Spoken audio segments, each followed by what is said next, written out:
ਜਿਨ੍ਹਾਂ ਦੇ ਕਾਰਨ ਤੁਸੀਂ ਆਏ ਹੋ, ਤੁਹਾਨੂੰ ਜੁਆਇਨ ਹੋ, ਔਰ ਤੁਹਾਡੇ ਹੀ ਉਦਮਾਂ ਸਦਕਾ ਜੋ ਐਮਰਜੈਂਸੀ ਦਾ ਕਾਲਾ ਅਧਿਆਇ ਹੈ 1975 ਦੇ ਵਿੱਚ ਲਿਖਿਆ ਗਿਆ ਸੀ ਔਰ ਲੋਕਤੰਤਰ ਦੇ ਬਹੁਤ ਵੱਡਾ ਕਲੰਕ ਸੀ। ਤੁਹਾਡੇ ਸਦਕਾ ਹੀ ਇਹ ਜਿਹੜਾ ਹੈ ਲੋਕਾਂ ਦੇ ਵਿੱਚ ਮੈਸੇਜ ਜਾਣਾ ਹੈ।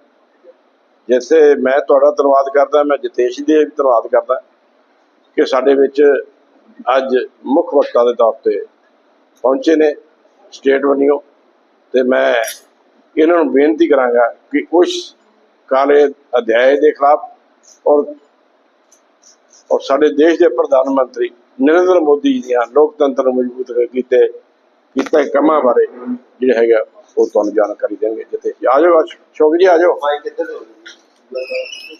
ਅਸ਼ੋਕ ਜੀ, ਆ ਜਾਓ।